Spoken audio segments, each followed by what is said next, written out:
Good morning, and thank you for coming to Date with a Cure.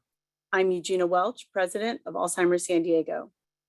Today, you will have the special opportunity to hear about the latest in Alzheimer's research directly from scientists working to find a cure. On that note, I would like to recognize our esteemed panel for being a part of this event. I also want to thank our presenting sponsor, Sharp Mesa Vista. Because of their continued support, all of the services we provide are at zero cost to the community. Now I want to tell you a little bit about our organization. Alzheimer's San Diego is a local nonprofit. Our mission is helping people impacted by dementia, fighting stigma, and supporting research. To that end, every dollar donated to Alzheimer's San Diego stays here in San Diego County to help the community we know and love. As you can imagine, there have been some changes in how we deliver our services because of COVID-19. But in recent months, we have been able to begin holding in-person events once again. People living with dementia and their care partners can once again come to our offices to meet with a dementia expert. Our team of clinical care coaches also continue to provide supportive counseling using video calls, the old-fashioned phone, and online live chat. Our education team has done a tremendous job creating online classes and adding Spanish language classes. We now have a substantial webinar library on topics ranging from Dementia 101 to communication skills, preparing for the late stage, and more. While we have resumed in-person classes, we will continue to offer online options as well. We have dozens of support groups for care partners to choose from, both in person and online, available 7 days a week with morning, afternoon, and evening options. Vitals is a program we created during the pandemic, specifically to support the 25% of San Diegans living with dementia who also live alone. Volunteers check in on them with weekly phone calls. These calls can be purely social, but they can also provide reminders about things like upcoming appointments and food deliveries, or identify a new need the person living with dementia may have. Our All's Companions Respite program is back with in-person visits as well. Specially trained volunteers spend time with people living with dementia, so care partners can take a much needed break. We are still continuing a virtual version of this program for anyone who might not be comfortable having a volunteer in their home. If you need help setting up or troubleshooting any technology like Zoom or Facebook, our volunteer tech team is here to help. All of our programs are provided free of charge to the community, thanks to the generosity of our donors. And finally, we continue to support local research by matching people with clinical trials and providing grants through our Collaboration for Cure program, which we like to call C4C. The most current number available tells us that there are nearly 100,000 San Diegans living with Alzheimer's or another dementia. As I said earlier, 25% of those diagnosed live alone. That's 25,000 of our neighbors diagnosed with Alzheimer's or another dementia living alone. And unfortunately, we know there are many more people struggling who have not officially been diagnosed. As I've mentioned, all of the services we provide are 100% free of charge. We are completely supported by the generosity of our community, which is so critical as we work to support more people than ever before. Two of our biggest fundraisers of the year are coming up: our annual motorcycle ride, Rides for Alls, and of course, our annual walk, the Walk for Alls, which we've held for years at beautiful Balboa Park. While I know motorcycle riding might not be for everyone, who doesn't love a day in the park? I'm hoping all of you here today will sign up for Walk for Alls. It's free to register. And if you do like to ride, Rides for Alls is less than a month away and all bikes are welcome. You can learn more about both events on our website. Since it began, C4C has funded 17 research projects with more, next slide, Jean. Oh, you got it, sorry. C4C, since it began, C4C has funded 17 research projects with more than 1.1 million awarded to local dementia research. 4 of those projects were so promising, they have gone on to receive $8.76 million in funding from the National Institute on Aging. You will hear updates from a couple of those researchers this morning. And now it's my great pleasure to introduce today's moderator, Marcella Lee. She is sure to be a familiar face from her role as anchor of the 5 p.m., 6 p.m., and 11 p.m. news on CBS 8. Marcella is also a great friend to Alzheimer's San Diego and has worked hard to raise awareness and educate the community about Alzheimer's and other dementias. Marcella, it's all yours. There we go. You would think after 2 years on Zoom, we would know how to unmute and mute. Good morning, everyone. I'm coming to you from my backyard. As Eugenia mentioned, I work the late night news, so I didn't get home last night till after midnight. But I'm so happy to be here with you this morning. My mom has Alzheimer's, and so she's 84, was diagnosed a couple years ago. And I'm trying to do whatever I can to learn more about Alzheimer's, help spread the word, and help support efforts to find a cure. Eugenia, again, thank you for the warm welcome. Super excited to be here this morning. And before we get underway, I have a few housekeeping items. Today's program, as you know, is being broadcast using Zoom webinar, and that means everyone is muted to reduce background noise and distractions, but we very much want to hear your questions, and we'd like you to participate. To help us keep track of questions, there's a feature in Zoom webinar called Q&A. So when you click on that button in your control panel, it'll pop up a box like this. I think we're going to show it to you. It's different from the chat feature. So if you have a question for one of the researchers, please type it in the Q&A box, click send, and we'll be monitoring your questions. We'll be able to see them, and we'll be able to ask the researchers what their thoughts are on your questions and try and get to as many of them during the Q&A portion of our program. And you can start submitting your questions now. You don't have to wait until the program actually begins. Go ahead and type in your question in that Q&A box now. Oh, and here's our little screen show, what do you call it?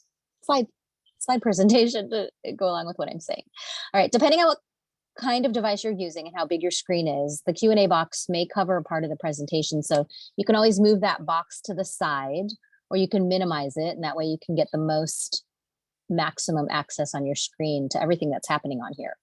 And again, please keep your questions to that Q&A box, because the chat function is going to be where Alzheimer's San Diego is going to be sharing materials and the links that we mentioned in the program. Live captioning is also available. Maybe you're seeing it right now. I can see it on my screen, and that's so wonderful. You just simply click the live transcript button in your control panel to turn it on. And please remember that Alzheimer's San Diego's team of local clinical care coaches is always here to help. If you're in need of more information or support and you want to talk one-on-one with a social worker, we'll remind you about how you can reach them at the end of this webinar. This program is being recorded. You probably heard the announcement when you logged on, and a link to this video is going to be shared early next week along with the slides that you'll see here today. So if you miss some information, or if you want to share this with someone that you think could benefit from all of the wonderful knowledge you're going to gain here over the next 2 hours, you'll be able to do that by sharing the link as well. Finally, if you're having any difficulty during the webinar today, please don't get frustrated. We have a wonderful volunteer named Cora who is standing by, ready to help you. They're a member of our volunteer tech team, and you can simply say that you need help using that Zoom chat function in the chat, or you can call the office, pick up the telephone, pick up your cell phone, call 858-492-4400, the number there on your screen, and they're here to help with whatever you need so that you can log in and get your questions answered. I know how important this event is and how many questions you have. It can be difficult separating fact from fiction, and we're so delighted to give you the chance to answer your questions. And these are experts, leading experts in the field. These researchers on the panel are truly extraordinary. They are the reason that a cure for dementia could very well be found right here in San Diego County. We are so lucky to have this breadth of knowledge and so many resources right here in our backyard. And we know time is valuable. So to everyone who has joined and all of the panelists, we thank you for spending this time with us, and we don't want to waste it. So let's get right to the introduction of our panelists. Dr. Jim Brewer directs the Shiley Marcos Alzheimer's Disease Research Center and is chair of the UC San Diego Department of Neurosciences. That's him right there next to me. Dr. Gerald Chun is the Senior Vice President of Neuroscience Drug Discovery at Sanford Burnham Prebys Medical Discovery Institute. Dr. Douglas Velasco is a neurologist and professor of neurosciences at UC San Diego. Dr. Hector Gonzalez, unfortunately, isn't going to be able to join us this morning. He's not feeling so great, so he called this morning. Dr. Doris Molina Henry is an assistant professor of research neurology at the Keck School of Medicine at USC Alzheimer's Therapeutic Research Institute. Dr. Michael Plopper is the principal investigator of Sharp Neurocognitive Research Center. And Dr. Sherry Sefji is co-founder, chief financial officer, and medical director of Excel Research. Thank you so much, all of you, for joining us. If we were live in person, we'd be giving you a big round of applause. Such amazing minds coming together today for this date with a cure. It's amazing. Thank you all. Also, a link to the handout has been entered into our chat, so you can pull that up and follow along if you would like to. This is your chance to get your questions answered directly from some of the most renowned scientists in the world, not just in San Diego, but in the entire world. And you don't have to sit down and read a book or scour the internet. You have access to them today. We have a lot of great questions from the audience, so let's go ahead and get started here. All right. I'd like to start with a question to all of the panelists. We'd like to give each one of you a chance to respond. What is the one research development from the past year that you are most excited about? Take a look at, how much has been accomplished since a year ago when we last met, or maybe it's been, Eugenia, can you still hear me? I can, and we did meet together last year. We met last year. So what are some of the advancements that you're excited about? Dr. Brewer, why don't we start with you? Good morning. Oh, great. I get to start right off so nobody can take my answer.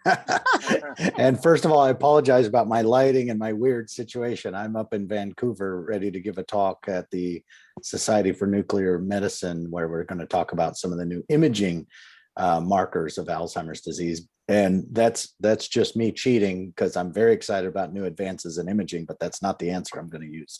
So, but I'm up in a kind of one of the conference hotel rooms, so it's not the greatest lighting, so I apologize. But I've talked in the past couple of Date with a Cure sessions about my excitement about new models of Alzheimer's disease, specifically the human cell models. This is, I think, a breakthrough that is really going to change our approach at discovery of new therapeutics.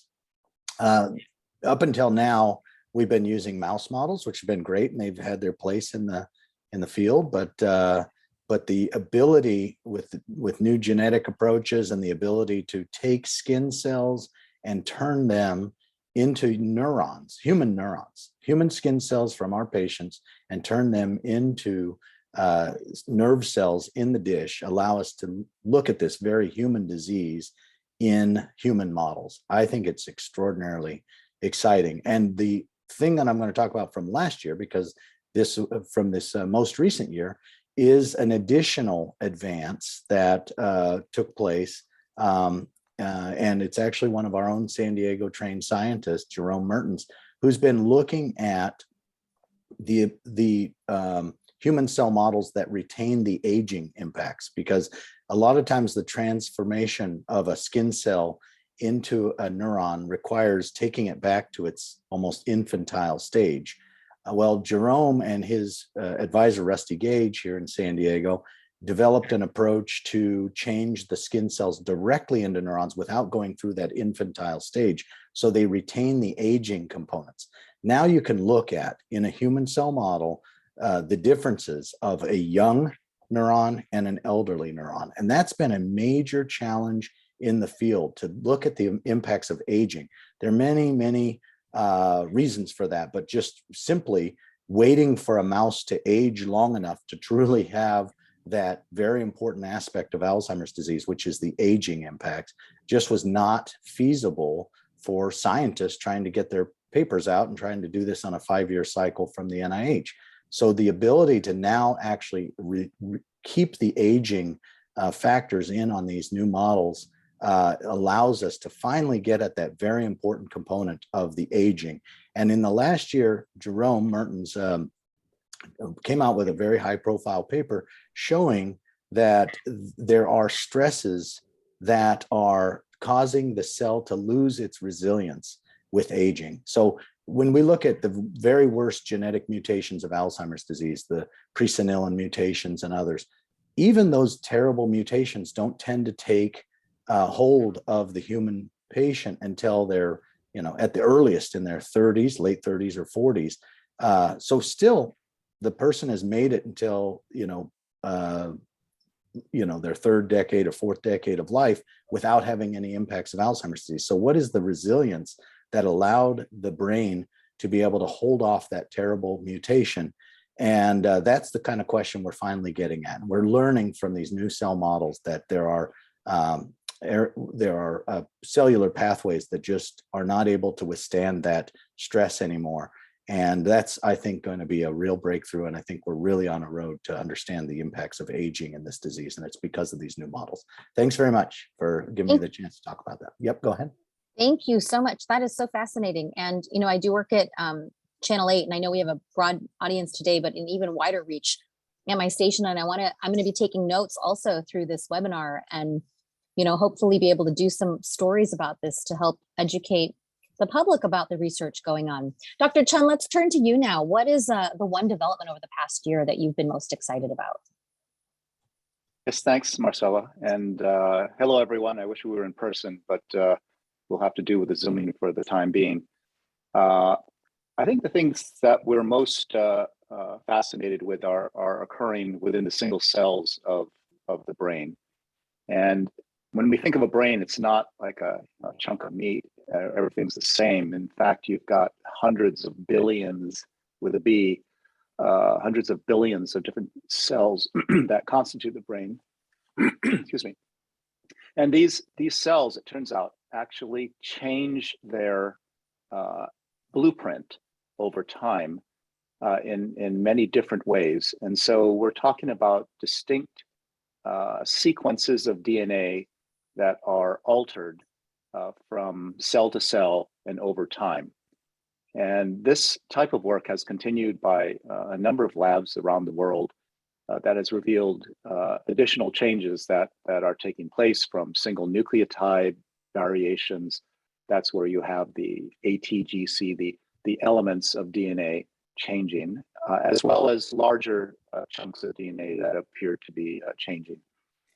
And if you recall, the DNA blueprint gives rise to another group of molecules called RNA, and then those RNAs can give rise to proteins. This has been referred to as a central dogma. This process appears to be even more diverse than we had appreciated.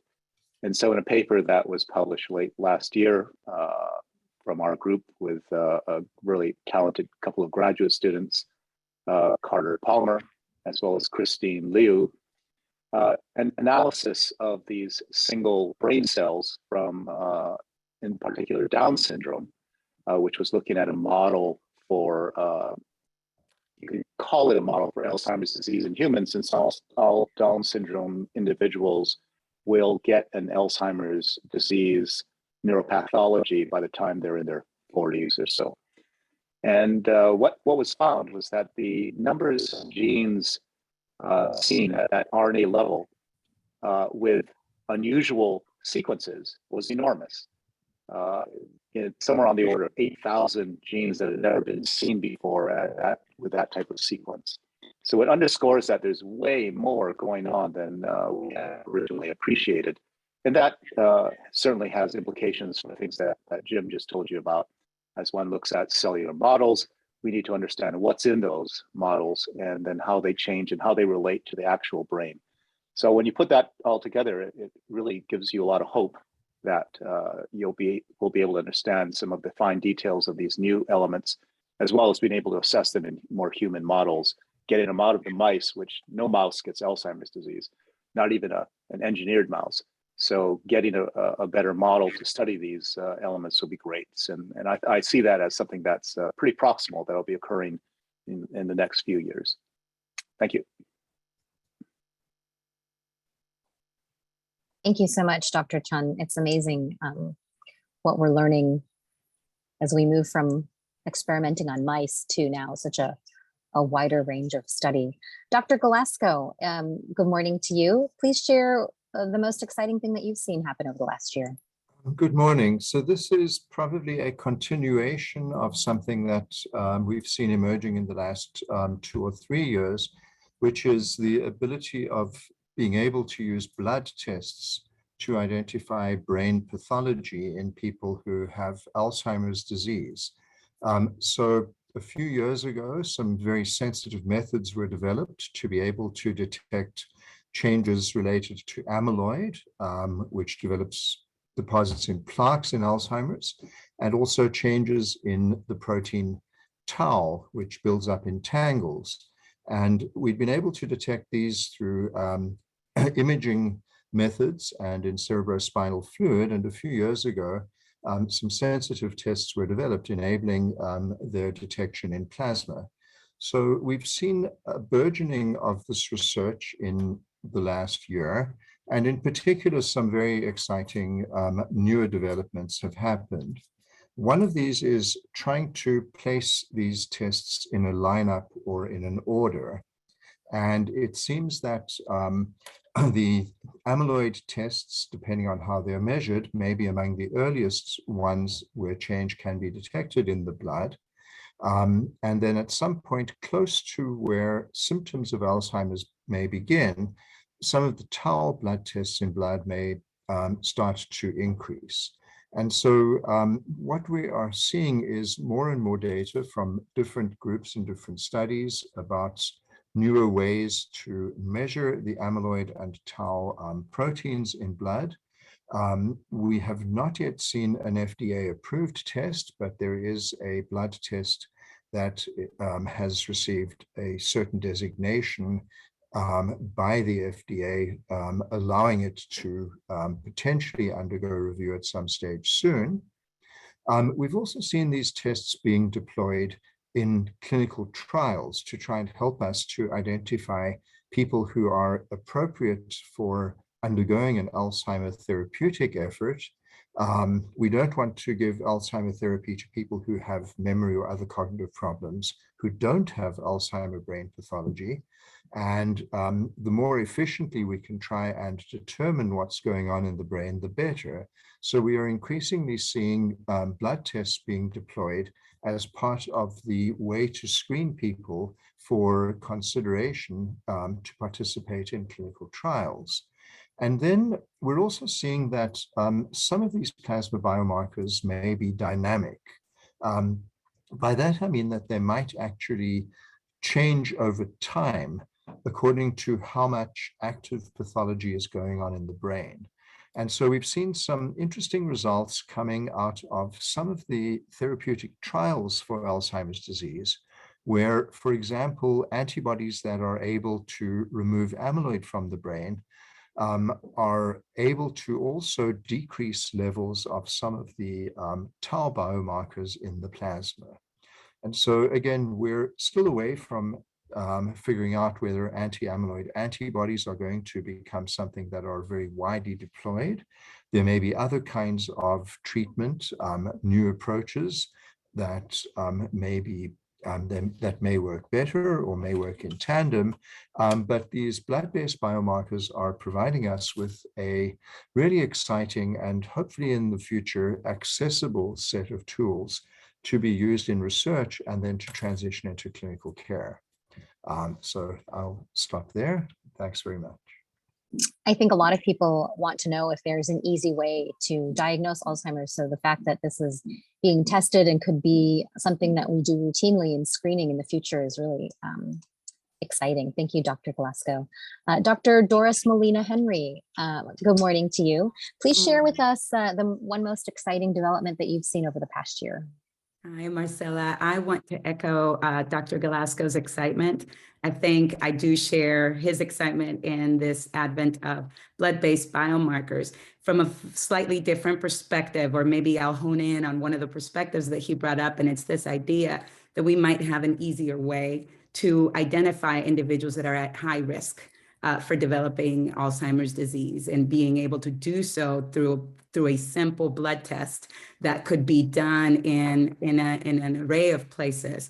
may remove a lot of the complexity of screening individuals in clinical trials. And that ultimately does promote and will promote, we hope, the participation of individuals that otherwise would have historically not participated in clinical trials, which has become a huge priority in recent years, given the disparities that exist in cognitive decline as individuals age. And we see these disparities affecting more individuals of minoritized communities like African American and Hispanic. So being able to provide ways of identifying risk and promoting their entry into studies by ease is a huge step forward for us in identifying treatments that might work for everyone. Thank you. Thank you so much. I do think that is exciting, and a lot of people are interested in that.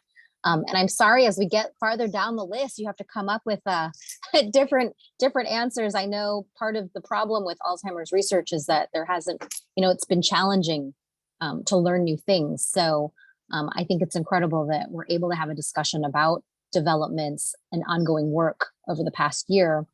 I know when my mom was diagnosed, they told me that the same drug used to treat Alzheimer's is available today mainly, and it's been the only one that's been available for the last several decades. So I know we're all looking for new ways to treat and hopefully find a cure. Dr. Plopper, it is now your turn to share some of the exciting things, or the maybe one biggest development that you've been excited about over the past year. Good morning. Good morning, Marcella and everyone. Well, I think it's, for me, it's the approval this past year of the first disease-modifying agent, that is aducanumab. However controversial that decision was by the FDA, and that probably will be, there may be questions about that today. So not only was that approved, there are two more amyloid lowering agents who in all likelihood will be going before the FDA in the next year. And so so these are very important developments. There's going to be more than aducanumab out there relative to lowering amyloid.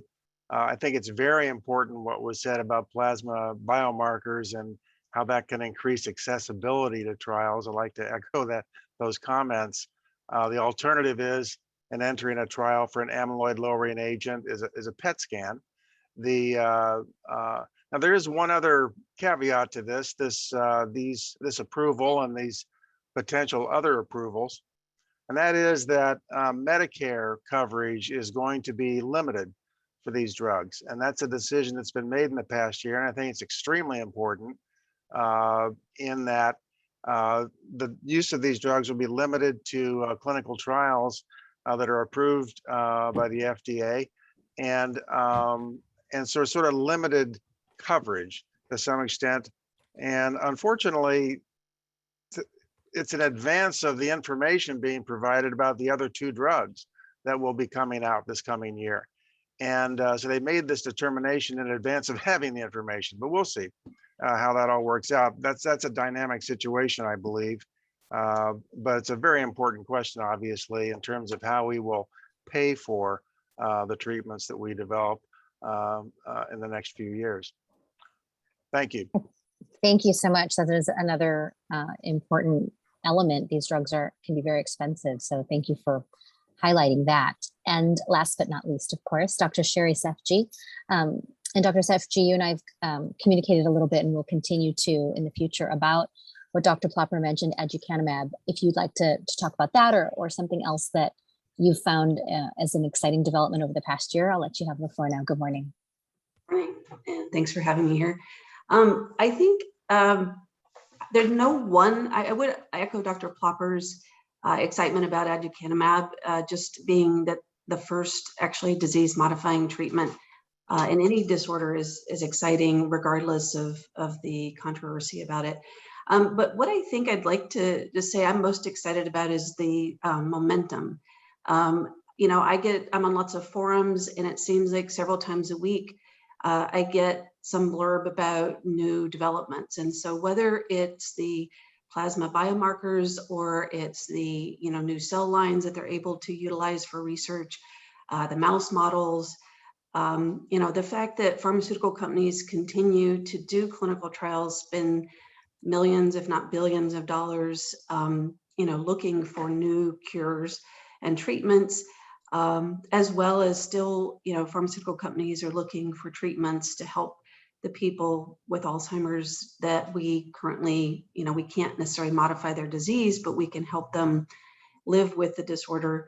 So I think just the sheer volume of new information coming out, the new developments on all of those fronts, it feels a bit like when you're doing a crossword puzzle, and the more pieces that get filled in, the faster your progress goes. And so maybe I'm being overly optimistic, but it just feels as though the pace of information coming in has accelerated greatly, which gives me more hope that we will come to some bigger understanding and some true cures in the recent future.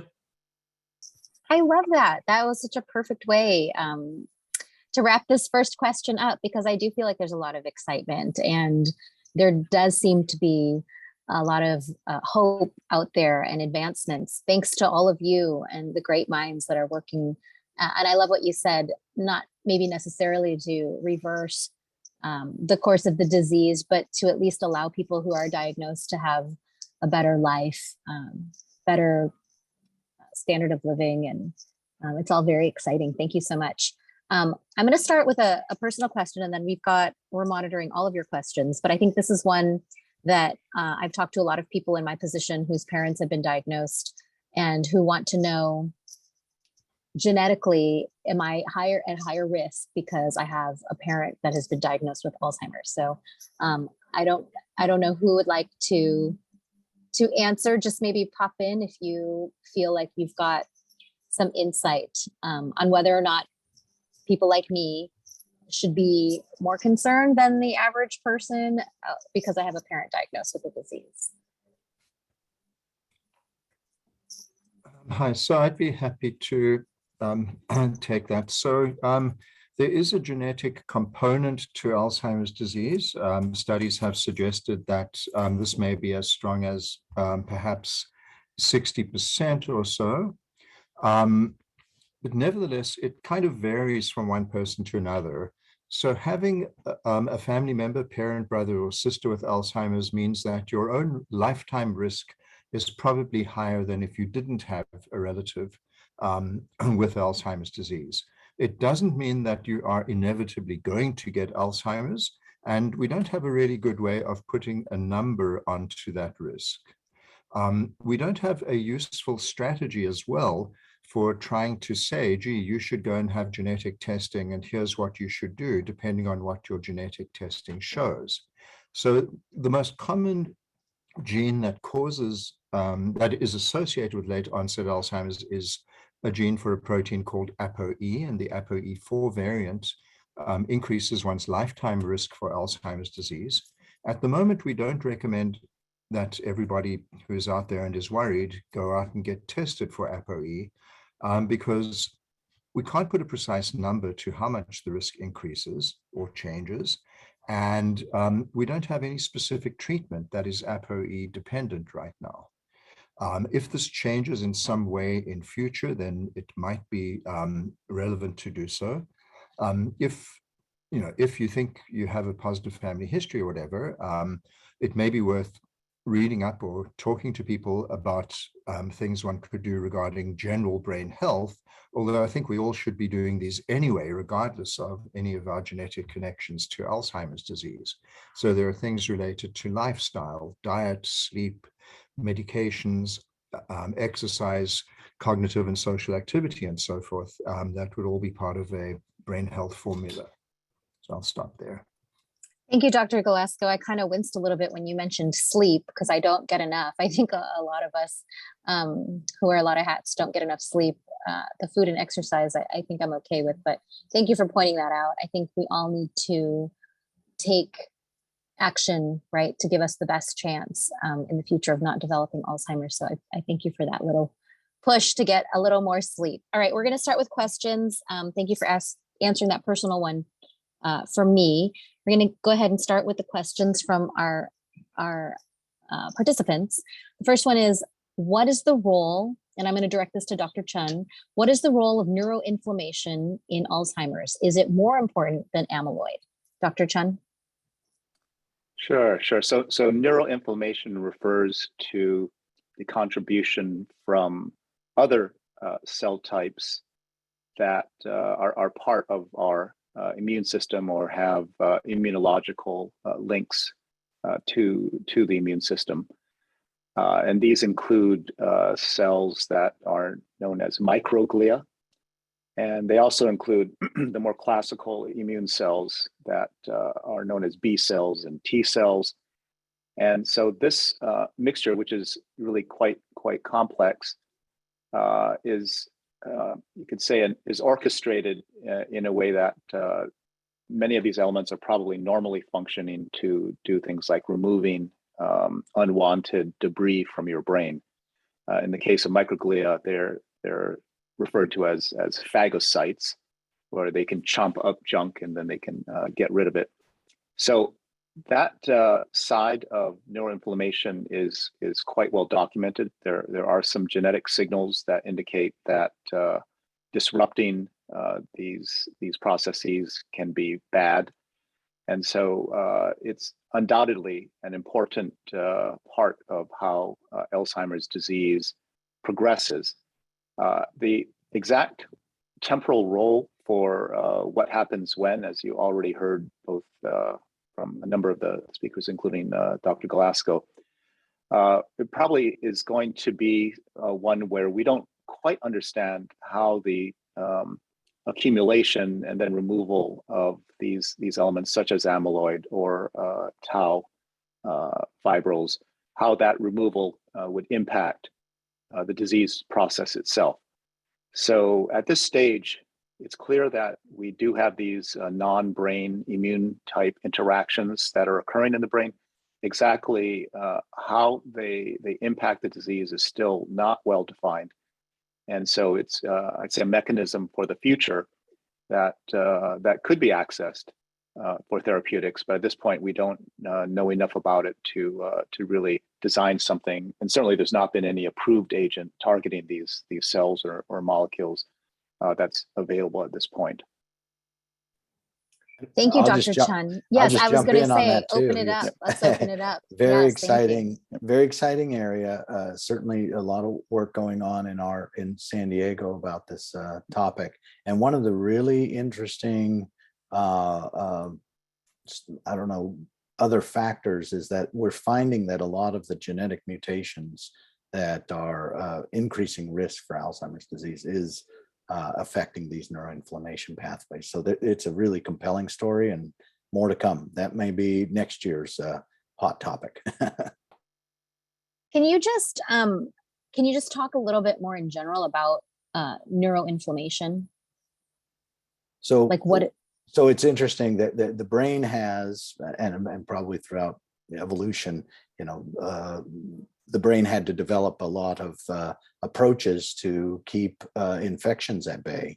And now we see, in fact, that same pathway, a lot of times in modern medicine, that pathway goes awry. So multiple sclerosis is an attack on your own brain from your immune system that's endogenous in the central nervous system.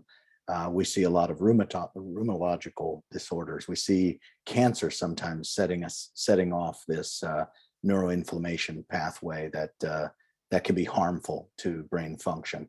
And similarly in Alzheimer's disease, the buildup of these proteins seems to set off an immune response. There are some cells in the brain, I think Gerald talked about, maybe didn't get specifically into them, but microglia, and working to remove bad proteins from the brain. And it seems to be, it's unclear whether that's a good thing or a bad thing at this time.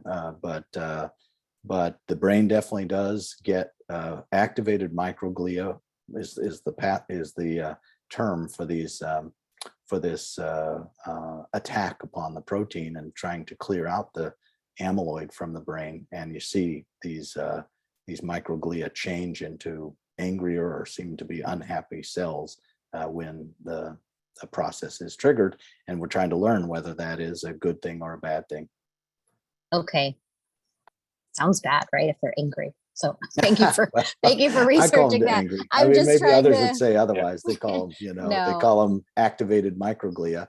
They're not quiescent. They're not sitting there quietly. They've been called to action, and that's part of the path. That's part of the process that's going on, and some very cool work that's going on to understand that. Again, so just to go back to what I'm so excited about, some of the human cell models now can actually be brought to bear to answer this question, because you can make human microglia and expose them to the bad protein, including in a mouse, and see how they interact differently. So we call those chimera models, where you can actually see where human microglia might react differently than a mouse microglia to the or to the proteins that are developing in these models. So exciting area, definitely. I think this is going to be a hot topic in the coming years.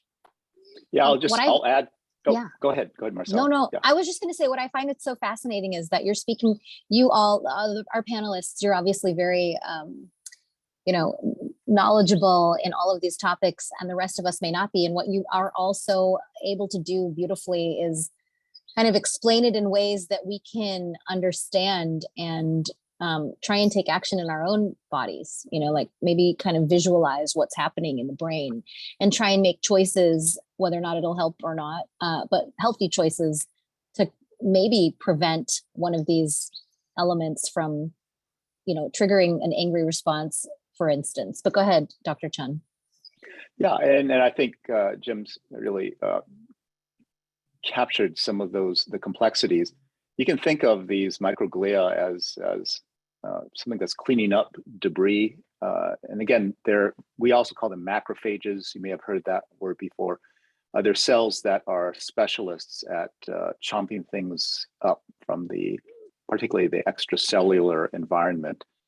And in the case of, say, amyloid plaques, now that raises the question, if you chomp it up, is that like ripping a scab off? Is that a good thing? Or is it maybe remodeling something that would actually get better with time? It's not clear what the consequences would be, especially if you had a more activated state and you shut it down, or vice versa. But there are specific genes that have been identified that are involved in the activation. There's one called TREM2 that has been studied by a number of groups and companies.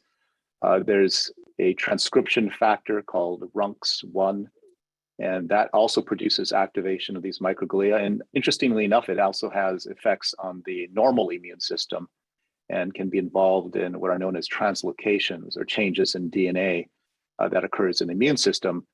These genes are active in microglia within the Alzheimer's and Down syndrome brain in particular. So there's a lot of new types of relationships that are emerging, and they're probably even more closely tied in to the Alzheimer's disease state than we had appreciated, to the point where calling it neuroinflammation even might be artificially separating things out, because they really are integrated within the entire being, if you will, of the brain. So these are still things that are coming to the fore, but I think we'll be seeing a lot more of those in the coming years. Fascinating. I also want to take a moment to address the Q&A. Thank you to people who have submitted your questions. Thank you, Dr. Brewer, for taking the time to answer one of the more difficult questions here directly. We're going to try and get to as many of these questions as possible. But yes, if you're a researcher and you're looking through the Q&A and want to just write some words down, feel free to as well. The next question I want to ask is from one of our participants. When is it appropriate, and how do I get my husband and I tested for Alzheimer's if I have suspicions of possible onset on a small scale? I will direct this to Dr. Plopper and Dr. Galasco. We're trying to give everyone a chance to speak, but then of course, after these researchers answer, please, everyone else, feel free to jump in. Dr. Plopper, why don't we start with you?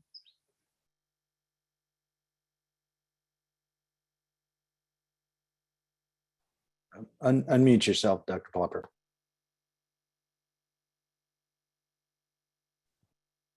Thank you, Dr. Brewer. Now I lost my train of thought here. I'll just repeat the question. When is it appropriate and how do I get my husband and I tested if I have suspicions of possible onset on a small scale? You know, people think, is it just age-related memory loss or is it something more serious? You know, when do you suggest people start getting at least evaluated? Well, if a person has concerns and is, you know, in 50s, 60s and on, it is worth having a discussion with your primary care physician and seeing if there is something available within your healthcare system in terms of a preliminary evaluation. We're still sort of trying to educate the general physician population out there about identifying early dementia and Alzheimer's, especially because we are starting to develop positive approaches to these disorders. So it's becoming extremely important to identify people early on. Now, we, among other sites, will conduct memory screenings free to the public to be able to come in and see if, do some fairly straightforward evaluations and see if you have evidence of memory dysfunction.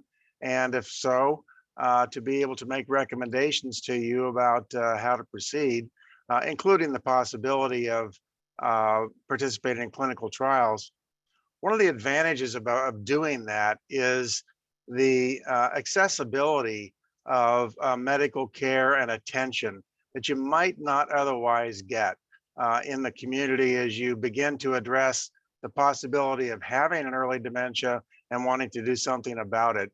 So clinical trials provide potentially after a biomarker, a PET scan, looking specifically for amyloid, if it's an amyloid trial. Also tau scans, if it's looking not only as an amyloid trial, but other types of trials. So it's fairly sophisticated imaging that people can get free of charge, as well as general physical evaluation, multiple laboratory tests, and quite a bit of cognitive testing. So there's just an awful lot of information that a person can glean and understand about oneself and feel like they're doing something positive. So that's an extension of the question, but that is how you get started. No, I love that. And just the fact that clinical trials are out there and you can probably find most of that online if, and then also the departments of the researchers that are listed here. I think it's wonderful. And I do think that, you know, feeling like you're doing something about it, being proactive helps in that and makes it a little less frightening. I know with my mom, I took her to her primary care physician first. He would do the memory tests. And then at some point it became clear that it was not just age-related memory loss. And then we went to a neurologist and then went down that path. So yes, I think the earlier the better, because it's easy to kind of, you know, put something over your head, like hide under a blanket or try and deny that this is happening. And I think meeting with a medical professional is the best thing you can do to try and understand what's happening. So thank you, Dr. Plopper. Dr. Velasco, would you like to chime in on this question about, you know, when and how to get tested? Sure. So just one or two other things. You know, not all memory is memory, and not everything that changes is Alzheimer's disease or is necessarily going to turn out to be something that will be progressive. So misplacing something once in a while, having trouble coming up with words that come up later, having trouble thinking of somebody's name, that name comes back later. We call this sort of the tip of the tongue phenomenon. Having an occasional bad day, if your mood is down, or a bad night's sleep. You know, these are things that do not warrant getting major testing, biomarkers, and so on and so forth. These would be things to, if you're concerned and if they are recurring, talk to your primary physician, have some sort of reasonable discussion, try and get some screening done, see which sorts of factors might be contributing, and try to attend to them. In particular, again, playing the odds, it would be unusual to develop Alzheimer's disease before the age of 65, certainly before the age of 60. I certainly do see very unfortunate people like this in my practice, and sometimes the early diagnosis is missed. But very often those younger folks will present with clear memory changes, difficulty holding things together at work, and sometimes unusual kinds of presentations, difficulty with figuring out where things are in space, or reading, or unusual other parts of the brain that aren't working, or language changes, or so forth. But for the kinds of memory, or what are called memory problems I've described, the tip of the tongue trying to retrieve something, or if your mood is down, I think starting out with the primary care physician, trying to get things straightened out from that point of view would be my suggestion. If you're worried that there is more than that going on, then definitely getting some degree of testing. If the primary care physician is too busy or won't do a good enough job, then getting additional testing. There are research setups, as Dr. Plopper mentioned, that can do memory screening. But again, seeing a physician gives us slightly broader perspective than memory screening, because they will also look at your medical risk, your mood, and all sorts of other things. So hopefully that gives a little perspective on who should get evaluated and at what stage and what sort of level of scrutiny. Thank you. Marcella, And yes, if I could just add as well. of course. And I think both responses naturally were perfect. I wanted to just go a little bit deeper, even in this idea of participating or looking into a clinical trial when there are concerns, particularly for individuals like you and those of the audience who resonate with having had a parent with Alzheimer's disease, or having suspicions that a parent might have had it and never been diagnosed. And it's a great opportunity to be proactive about it and mitigate those concerns, given the way in which these studies are set up, where there's so much screening embedded. It could help provide answers and allow individuals to do something earlier. One thing that I also think is exciting is that some of the trials that are currently ongoing are preclinical trials. They are meant for individuals years before any symptoms might present. And that is also an opportunity to act early if within that time frame where someone might be at risk pathologically or by virtue of the proteins that are present in the brain that can be detectable at that early stage without any changes in cognition, subjective or otherwise. Thank you so much. I really appreciate that. And to know that there are preclinical trials is amazing. Also, the word that I was trying to find earlier today in my head, which is ironic, right? Because you said tip of the tongue, was denial. When I was talking about put a blanket over my head, I think for a long time I was in denial that something was wrong with my mom because I didn't want to believe it. And she lives with us. I'm an only child. My father passed away in 2014. So we brought her in to live with my family. And I thought maybe it was just the grief from my dad's death, or the change, moving her whole life from Michigan to now San Diego. And maybe that's why she's, doesn't remember things. And finally, I was in denial for a couple of years, and finally I took her in. So sometimes those things, when I can't find the words, I think, oh no, am I going down the same path? But it's comforting to know that we have so many resources here in San Diego that people can reach out to, and that we're not alone in this journey, and how wonderful it is that we have all of you, kind of in our own backyard. And for you giving your time today to answer questions is just priceless. So thank you. I'm going to move on to another question here from one of our participants. And anyone can jump in on this one. My husband has been diagnosed with late onset PTSD and vascular dementia. Is there any research locally that he could join? And also, as a follow-up, if anyone else wants to chime in, how do people find out about clinical trials and preclinical trials? So whoever would like to speak. Dr. Sefji hasn't spoken yet. Why don't we start with you? Yes, that's right down my alley. Unfortunately, for someone with PTSD and vascular dementia, I don't believe there would be any type of clinical trial available. There's not as much research being done in vascular dementia, at least not clinical trials. And most of the time, the pharmaceutical companies doing clinical trials look for people that seem to have an isolated problem. They aren't as excited about having people that have more than one thing going on at the same time. The best way for people to look for clinical trials is a website called clinicaltrials.gov. And that's, as you can, from the ending, it's a government website, and every clinical trial is registered there. It has a search engine where you can put in Alzheimer's disease or dementia and look at all the trials. You can search by location, so you can narrow it to the San Diego area and see which trials are being done in our area here. And that's there are other ways, but that's probably the best way to find a clinical trial.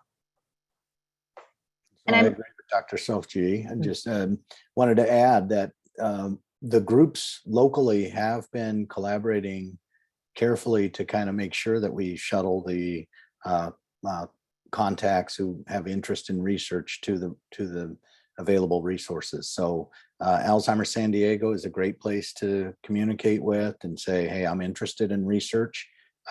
Please put my name down. And the UC San Diego Shiley Marcos Alzheimer's Disease Research Center, is just plugging for our own program, has a registry that we would connect with Alzheimer's San Diego and make sure that as trials or studies become available, we'd be very happy to reach out to that group of interested sub-participants. We've often noted that advancing science in Alzheimer's and related dementias, of which vascular dementia is one, dementia with Lewy bodies, frontotemporal dementia, many other neurodegenerative illnesses that occur in aging, are the people that participate are the ones that are going to push this forward. So we really, really appreciate the interest in research, and we want to make sure that if you're interested in getting involved in clinical trials or studies, even observational studies, we need healthy individuals as well. We definitely need diverse individuals as majorly. I mean, there's by definition, underrepresentation in clinical trial participation is extremely hampering of our understanding of the different racial and ethnic factors that are important in this disease. And so it's really, really important. If you're from an underrepresented category of a group of individuals that is interested in research, we'd very much like to diversify our studies so that we can learn more about not just Caucasian or European factors of Alzheimer's disease. We're learning that there is so much that is unique about this very human disease, maybe even environmental factors, social factors, and genetic factors. So we're very, very interested in you joining our registry and contacting Alzheimer's San Diego and contacting the Shiley Marcos Alzheimer's Disease Research Center, where we may not have active studies right now for you, but when they become available, we will be reaching out if you're aware, if you're interested in being contacted. So thanks for that question, Kathy.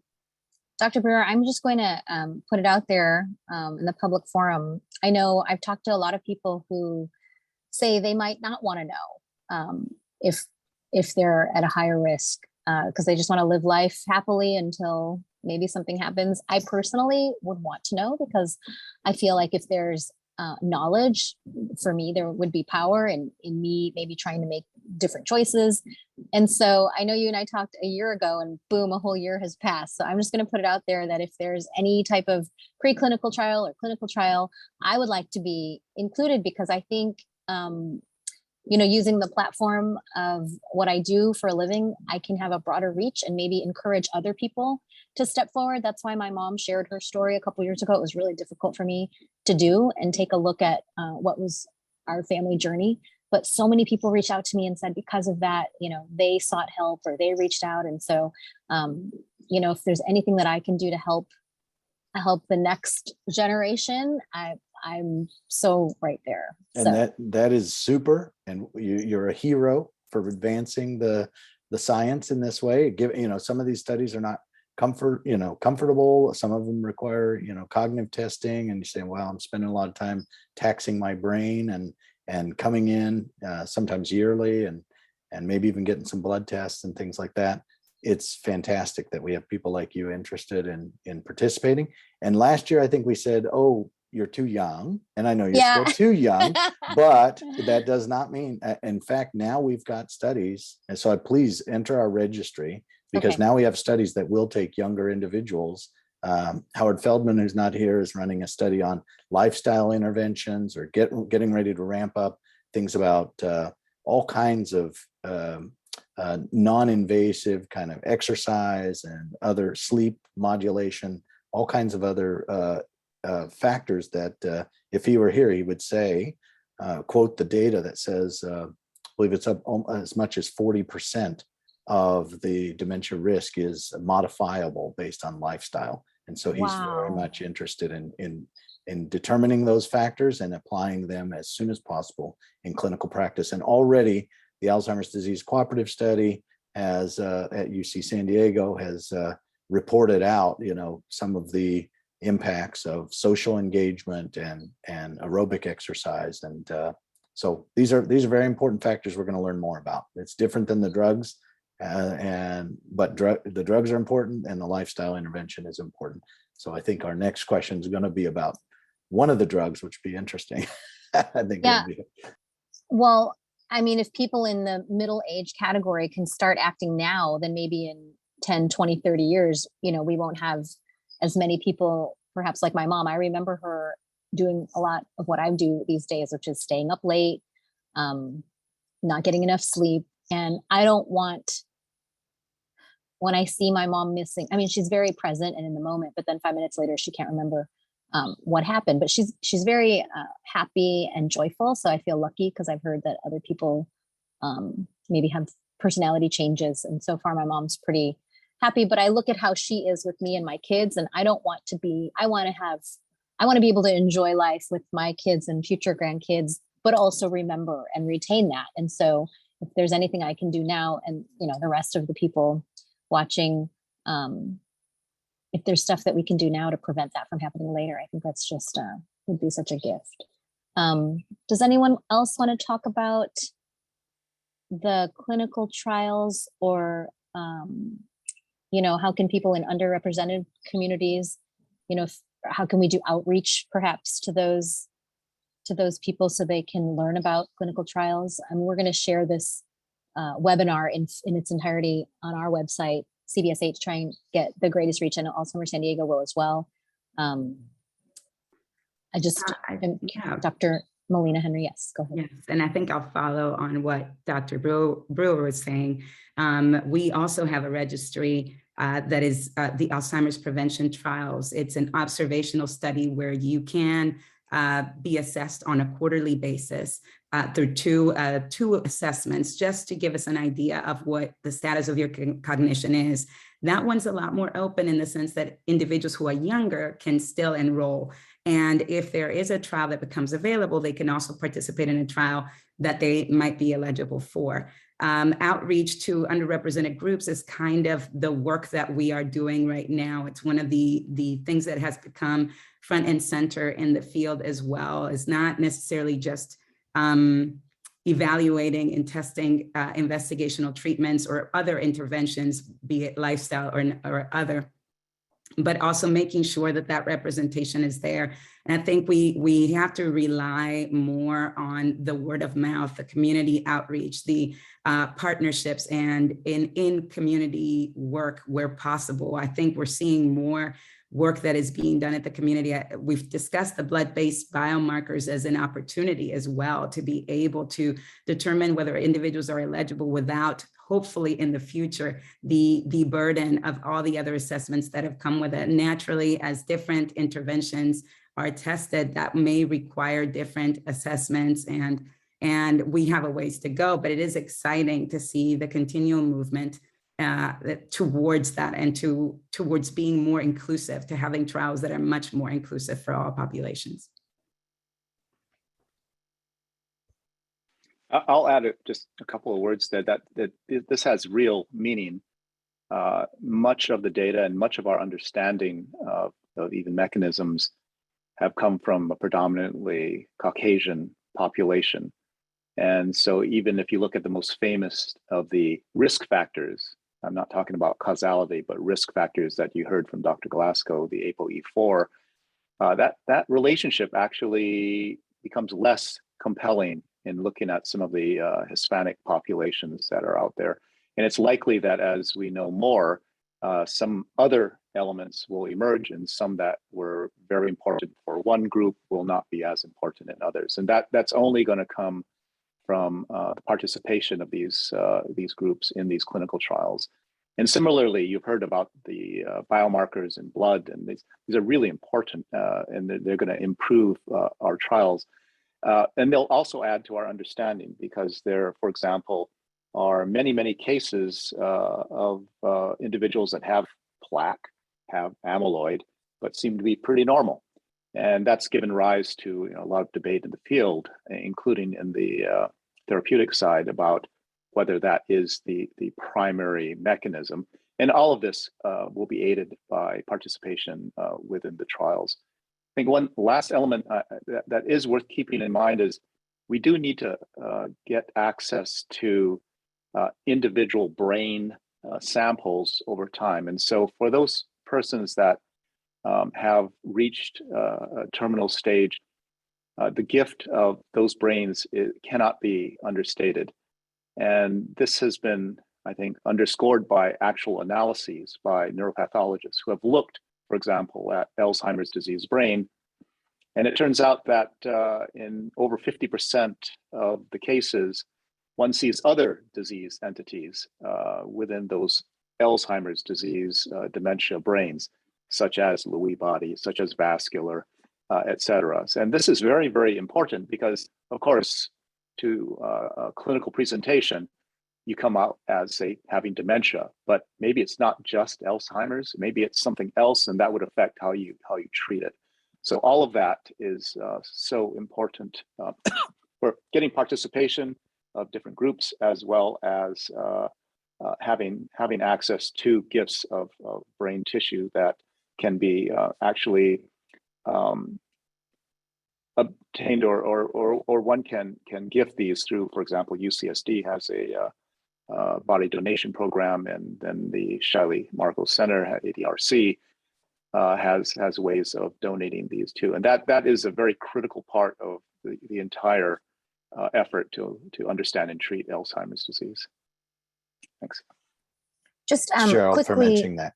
I just want to be on one of our, there is from the ADRC, the gift of the brain is absolutely valuable, but we also want to have cognitive testing prior to death and characterization. So at least in our center, in order to participate in the autopsy donation program, one would need to be in the longitudinal study with us so that we can add other factors to the pathology. So just wanted to make that clear. It's absolutely critical to our science, but we also want to capture a little bit of data during life. Just to be also, clear. Thanks. Someone did ask if there is support in other languages, Spanish and perhaps other languages, and I saw someone. I typed that one out. I felt like it was great. kind of related to the question about underrepresented studies, because we're very, very engaged in recruiting from other ethnicities and other. We certainly have made at least in our case, our center very bicultural, bilingual, and languages, at least in Spanish, and working on other Asian languages and things in some of the sub-studies that we have. Others might want to chime in, but I just felt like many of our places have developed other language testing capabilities. So please reach out and we'll let you know if your language is represented. Spanish, for sure. All of our centers should be able to capture that, I think. Thank you. I'm going to hold off. I think at the very end, we should wrap with anything that we can do to, and I know we've touched on it a little bit, but to prevent Alzheimer's disease. I know we've mentioned exercise, eating well, sleep, but stress. Let's save that for the end so that we can leave here with a mindset to move forward and be healthy. But let me ask this question for now. And with all of the hype around aducanumab last year, is there an update? What have you learned over the last 1 year? And I will start with Dr. Sefji. With regard to aducanumab specifically, I mean, the main thing we've seen is that it's going to be a challenge to figure out how to test people to find out that they are appropriate for certain therapeutics. And then the bigger issue of how to get the cost covered.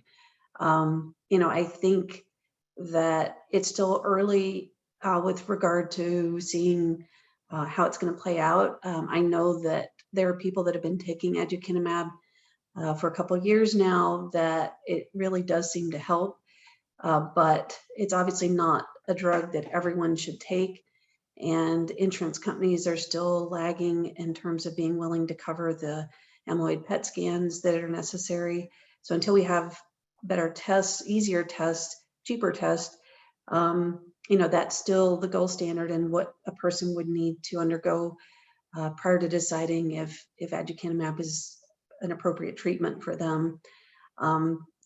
Because there is a lot of variability in the brains of people that are diagnosed with Alzheimer's, it of course is still going to be true, as with any drug, that Aduhelm is not going to work for everybody.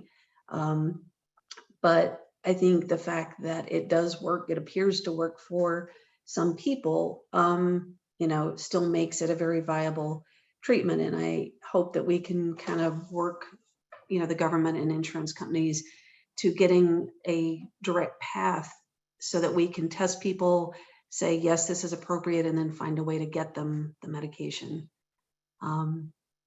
So I think, unfortunately, what we've mostly seen are the challenges with implementing the therapy. How much can it cost?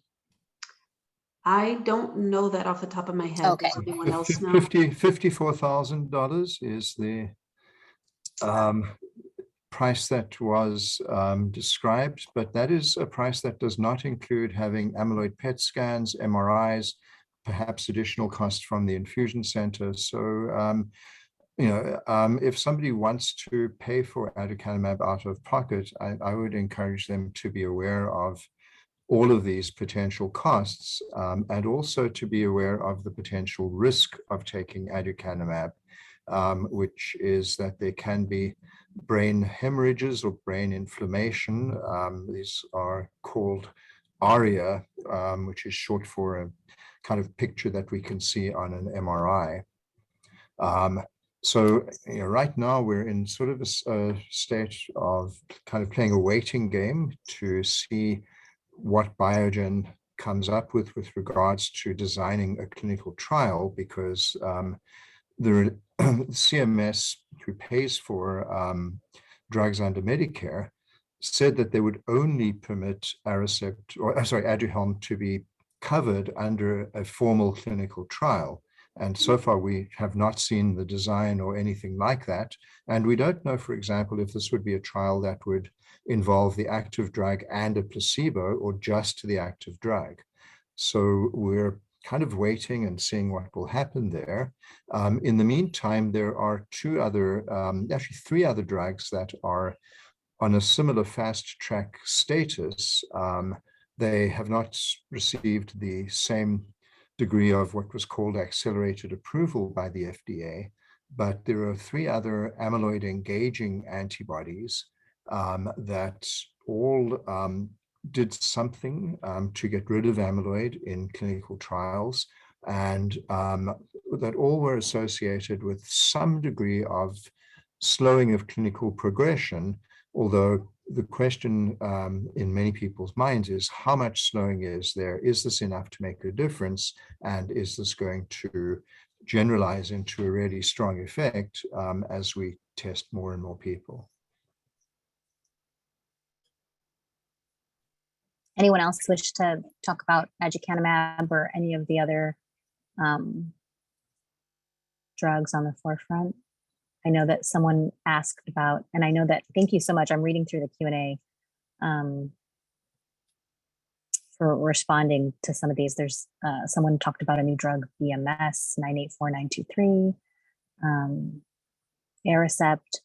And I think that, let's see. there's another question about phase 3 clinical trial for, is it simufilam? Anyway, does anyone else have anything to add about, the Yeah, I the would drugs just for add clinical trials? just the state of this particular therapeutic field is it's still the case that it's not truly validated from the standpoint of what we call a disease modifying therapy that is also one that has significant safety in addition to efficacy. So when we talk about a drug, there's the whether or not it works, that's efficacy. And then there's whether it might do something really bad to you, which we call safety. And we need both to have a drug go through an FDA approval. In the case of Aduhelm, it was sort of unusual, a bit unusual, in that in order to get passage of or at least advice on whether a given agent is going to be beneficial, it goes through an FDA advisory board. And in the case of Aduhelm, there was a unanimous, maybe there was one abstention, but unanimous view that it should not have been or not be FDA approved, but it was approved anyway, which raises some questions about the process, things that I think are still under some scrutiny at this stage. Now, whether the other agents that fall into the same category are going to encounter that same level of say negativism, we'll just have to wait and see. But the issue that Dr. Glasgow already brought up, the ARIA, it's not as though it happened in one or two persons. It was something like 40% of individuals that took it. And this is in a defined population, not all comers, which is what will happen once a drug enters what we call the post-marketing period. And when that happens, someone that might have some other diseases, comorbidities, things of that sort, those things can be accessed, and they weren't tested because those individuals weren't in the clinical trial. So I guess the general thoughts out there are get back to the Hippocratic Oath. First do no harm. You don't want to hurt people with a therapy, and as one gets into more of these agents, there has to be that conservative approach so that we don't run into more problems. And so this is all going to get sorted out. But I would say that any individual or their families who are making these decisions have to weigh that quite actively and carefully, because you don't want to give your loved ones something that might make things worse, and perhaps not even work well in that setting. So that's where I think these agents are. And there's a whole group of scientists and clinicians who have strong doubts about the actual ability of these types of agents to work. And all of this has to be sorted out. This is not to be nihilistic. There's undoubtedly something very important about amyloid, and as well as tau that you've already heard about, but it's going to take some nuanced approaches to really access the benefits for them without some of the potentially adverse events being incurred. So that's just to give maybe a more potentially balanced view that yes, it'd be great if it just if it worked and it was safe, wonderful. But when you're talking about something that could also make people, at more risk for problems, then that has to be measured, especially if it's not working in a robust way. So I would just put that there, so you don't run out and start trying this without some type of assessment of the cost benefits of, and not in terms of health, not even talking about the expense of the agent. Thanks. I think we all like to, we see our loved ones suffering, and we all want to try and find a quick fix. I'll let you continue with your thoughts, Dr. Plopper, but I do want to read this because my mom was actually recommended to take, I think, memantine. So Marie asked, does memantine HCl, and I'm sorry if I don't pronounce these properly, galantamine hydrobromide make any difference in treating Alzheimer's? My husband has been on these for a few years. He is declining. I know Dr. Sefji answered that these medications aid in the brain functioning. until the disease progresses to a point where they cannot function, and that although he is declining, it is likely he would be worse if he were not taking them. So, but I think this is very important to what we've been discussing. I mean, there are drugs, there are therapies. What is the point where they're working or they're not working versus maybe some of the risks with the new medication? Go ahead, Dr. Plopper. So I'd just like to make one comment about these drugs. So there are a number of different what are called cholinesterase inhibitors. Donepezil or Aricept was the first one to be widely used, and then galantamine is another one, rivastigmine is yet another, and then memantine or Namenda came out a few years later. These drugs act by trying to strengthen certain chemical circuits in the brain that are important in attention and focusing and forming memories, but they don't do anything to combat the underlying degeneration and the buildup of pathology in Alzheimer's. So at the most, they might have a very weak positive effect that can be difficult to appreciate. Some patients do see this, some don't. They may help to keep people functioning at a certain level for a little bit longer. That may be seen as well. And there was a lot of initial research on these drugs, and then a lot of questions as they were widely used. Recently, about a year or two ago, a study from Denmark came out where through having a national health system, they were able to look at medical care records of their whole population. And they found that people with Alzheimer's who had been on cholinesterase inhibitors in their population, the one that seemed to show the strongest effect was galantamine, but no reason it should be different than the others. They, over a period of follow-up of as long as 10 years, there was slowing of cognitive change in people on average who took this sort of medication. So the thing we struggle with as clinicians is that it can be very hard to see this as a really strong effect in an individual patient. It's not like taking a medication for your headache and your headache goes away. This is a subtle effect. And at the moment, we don't have other medications that we can offer that might do a better job. There are a number that are still being tested in the hopes that they will be stronger with regard to symptom relief. But provided people don't have side effects and are putting up with cholinesterase inhibitors, many of us recommend trying them and staying with them at least for some significant duration.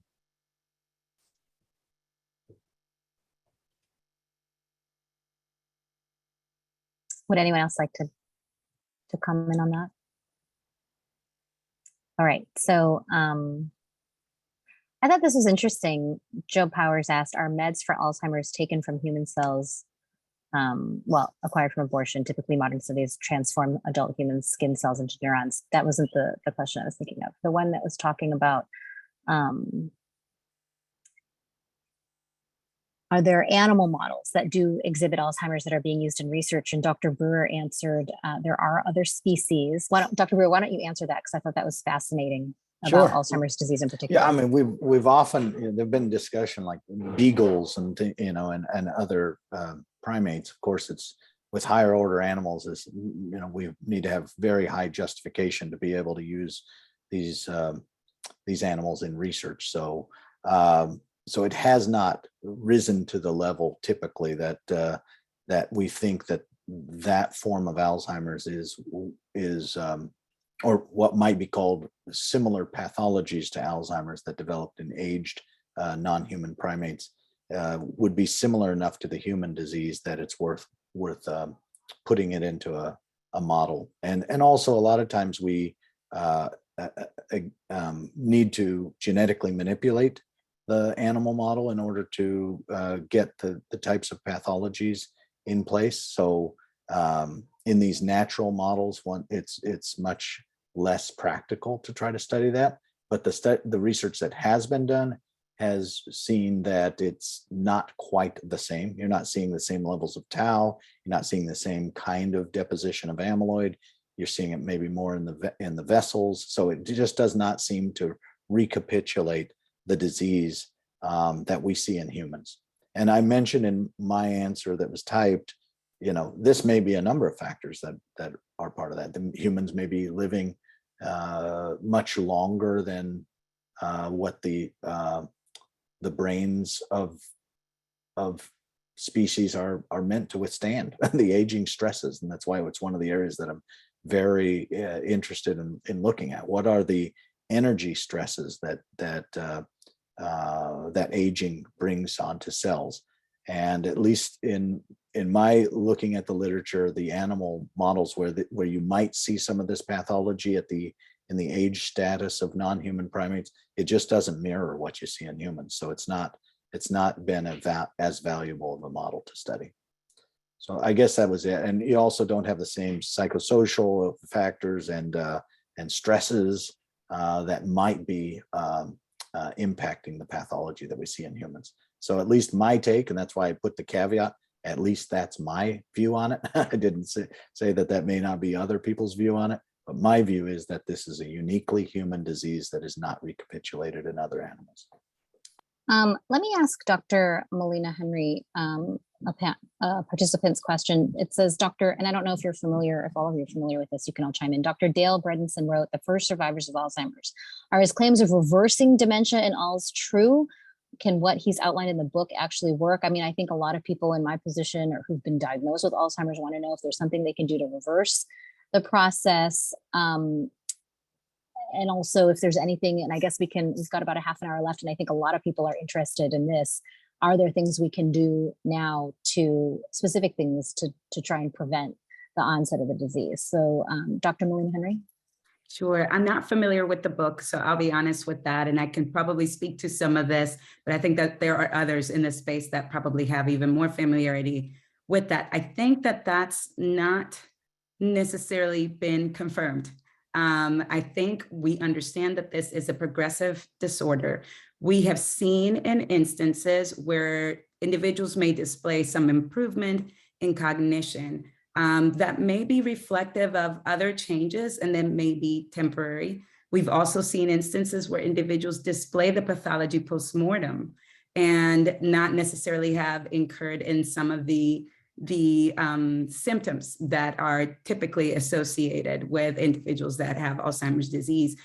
I think what this tells us is that the picture is complex. I'm not necessarily a proponent or a believer that we can reverse it, but I do think that we can intervene early and change the course, that there are ways to to slow the progression of the disease. And I think that we may find ways to delay it more in the future, but I'm not quite sure that these necessarily can reverse the damage that has already occurred as a result of the changes in the brain that have occurred. But I'm happy to hear what others have to say. Yeah, I think it's a question that a lot of people want to know. So why don't we actually have all of you answer that question? Dr. Sefji?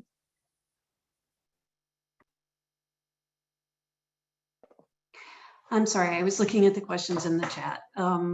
Could you please restate? Oh, yeah. Yes, no problem.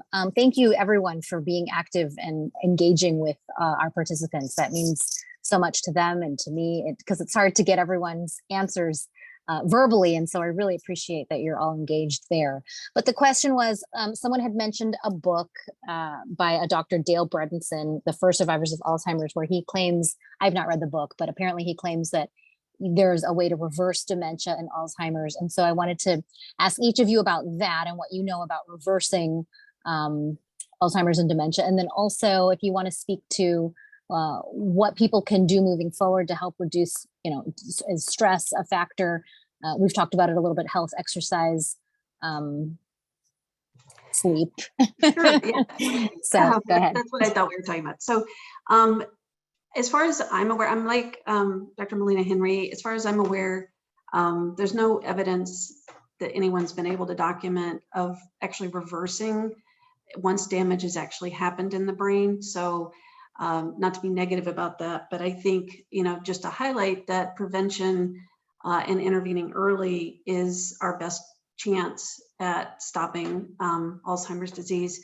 I think that some of these brilliant neuroscientists can speak better than I can about the roles of stress and aging on the neurons, but essentially anything that's kind of unhealthy for your brain that puts that makes the environment in your brain angry or unhealthy, or with neuroinflammation and lots of other cytokines and chemicals that they're studying.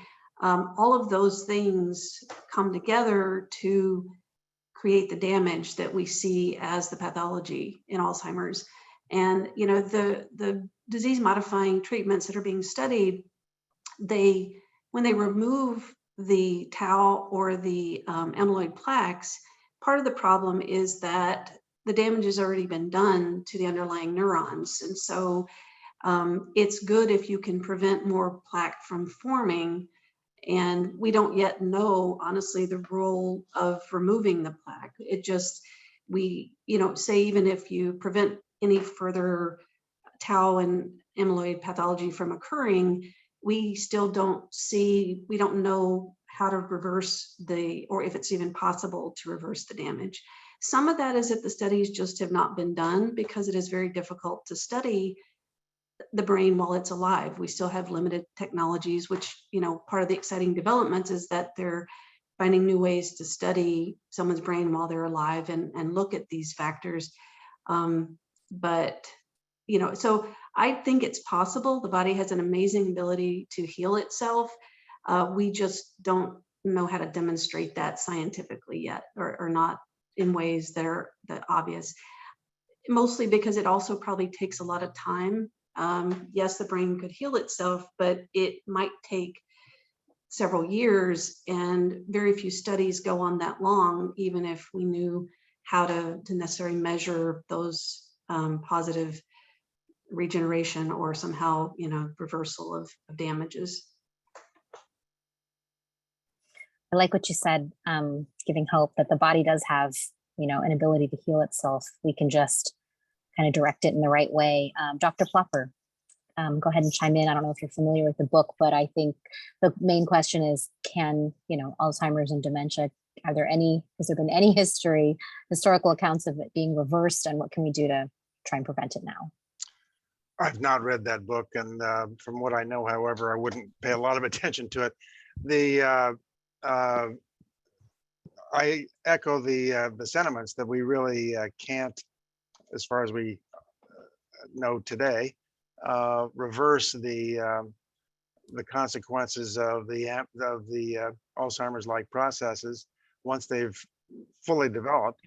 But what we do know through large population studies and other types of studies is that each and every one of these lifestyle phenomena we talk about is relevant and does help prevent dementia. Through large studies of the Danish registry studies and others, looking at populations and their histories relative to exercise, relative to food intake, relative to sleep, relative to other types of stressors, the dealing with those phenomena earlier in life, and especially hypertension, earlier in life will reap great benefits later in life in terms of the development of either vascular dementia or Alzheimer's or other types of dementias. So these lifestyle modifications are not just thoughts. I mean, these are proven interventions early in life which can alter the course of disease in humans. And so we really do need to pay attention to these things. Especially, as I mentioned, dealing with hypertension earlier in life relative to the onset of vascular dementia. It's sort of an understudied, underrepresented, it's not underrepresented, it's highly represented, I think, among the populations we're seeing. But it's a very preventable phenomenon in terms of how we address our lifestyle earlier in life. So I'll just stop with that. Okay, so I think we've only asked half the panelists, but I'm going to continue. And I wish, right? We all wish that there was some research that showed that you could reverse the impacts, but and maybe one day something will be something will be found. Dr. Glasgow, why don't you share your thoughts on what you know about reversing Alzheimer's and dementia, and what we can do to move forward and try and prevent it as soon as possible. Sure. So first of all, I'd like to say one or two things about Dr. Bredeson's book, because I actually have seen it and browsed it. Dr. Bredesen in his book describes 9 patients with various kinds of symptoms, whom he developed some sort of personalized treatment plan for, and claims that all of them improved. All very well so far. There was no documentation on reading the book that any of these folks actually had Alzheimer's disease. It's possible 1 or 2 might have if one reads carefully, but there were people who were depressed. There was someone who had Parkinson's. There were a host of people without necessarily something that was absolutely and well defined. The interventions took place depending on a number of different factors that were personalized, and the duration of follow-up varied from one person to another. It could be 3 months, could be a year, or so forth. So it's really impossible to put this together as evidence that these interventions actually were helping in a sustainable way. Sounds like some of them probably did help people, at least temporarily, or that they actually made a difference to Alzheimer's disease. And that's the most critical point. There's a huge number of people and organizations out there trying to sell things. And there are all kinds of products that are being touted for brain health or for memory changes with aging. And if you read the fine print very carefully around many of these advertisements, they will say these have not been studied to prove that they have an impact on Alzheimer's disease. So be very careful, and as I say, read the fine print. If there were a host of products like this, then those of us on the call that see patients would be prescribing them as often as we could. We wouldn't be holding back. So having said that, there are studies, Dr. Proper mentioned some of them, looking at various aspects of lifestyle. Many of them have started in people in their 50s and 60s. However, there was a study looking at treatment of blood pressure in people aged 60 to 85.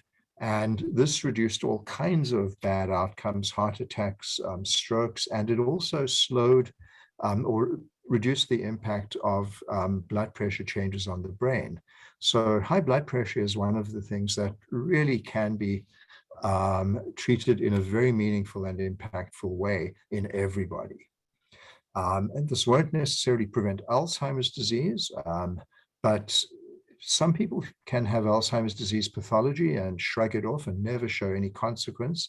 But some people will have a little bit of Alzheimer's and some hypertension-related changes or vascular pathology and begin to develop cognitive problems. So thinking holistically, I think there are things that we can try and do. They're not going to come with a guarantee that these are going to prevent Alzheimer's disease, but I think that they do have the potential to improve brain health. And we went through some of these earlier: the vascular risk, blood pressure, physical activity, sleep, cognitive activity. As far as diet goes, there's some evidence for a Mediterranean diet, but in general, avoiding diabetes and not being majorly overweight are probably more important than very specific kinds of diet. So I would kind of stop there with that very brief overview of brain health. Dr. Glasgow, thank you. And I'm glad that you were able to give some insight to the participant who asked about that particular book, that you've actually had a chance to browse it. And I think you gave some context, perhaps that doctor did see patients improve, but whether or not they actually were diagnosed with Alzheimer's or, the background of that is unknown. So that was very helpful. Dr. Chen, let you have the floor. Yeah, it's too good to be true. Well, that I would echo what Dr. Glasgow said when you and one can look at sort of the footprint online of this particular researcher who actually was in San Diego for some time, and it could be that there's some elements that overlap with what you've already heard from Dr. Plopper, but these types of lifestyle elements clearly have potential benefits. For example, keeping your weight, your BMI, your mass down, keeping active, keeping your blood pressure down. There's also evidence that people who are more highly educated have a lower incidence of Alzheimer's. So keeping mentally active might be one of the things. But these are, I would say, elements that you can pursue just as part of your own lifestyle. They're not things that are prescribed, for example. There was, for example, another question in the chat about whether if someone had epilepsy, they might be more prone to Alzheimer's. And the answer is it's not really that clear, but there are some studies that have linked external types of events. Could be head injury, could be CTE, as in the football players getting that. There are some links, but depends on what study you look at. Sometimes they'll say yes, sometimes no in terms of the statistical significance. And it all gets back to how carefully the study was actually pursued. And again, as Dr. Glasgow said, was it really Alzheimer's disease that was seen or just dementia? And how do you classify this?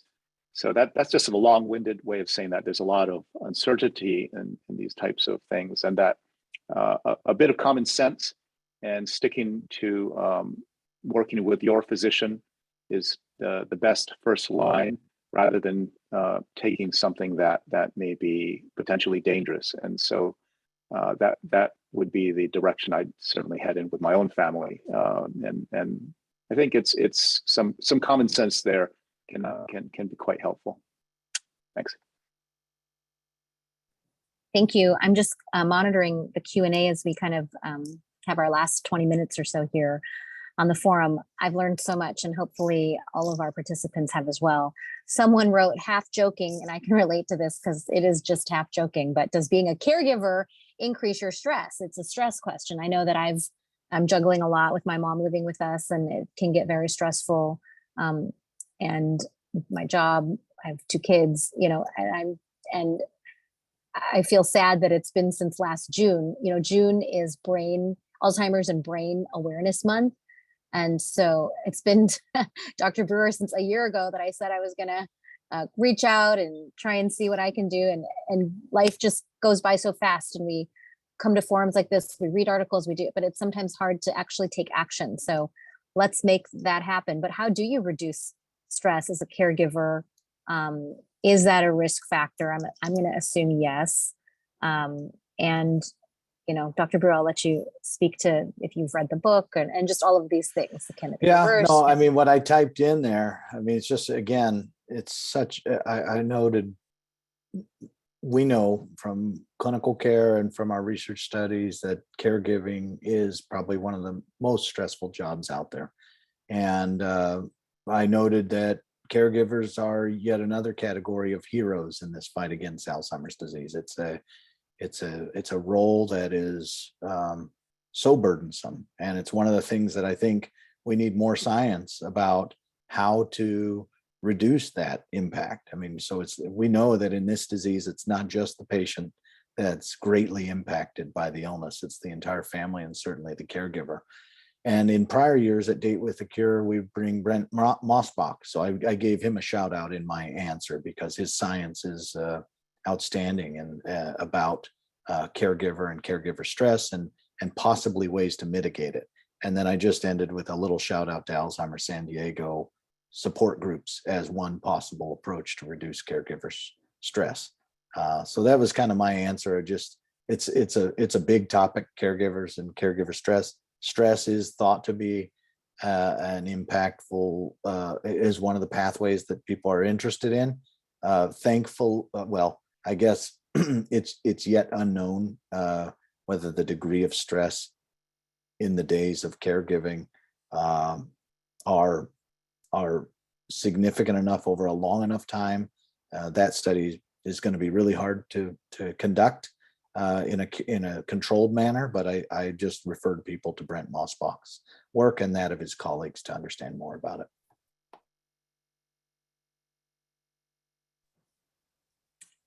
Thank you all. I'm just kind of listening or reading.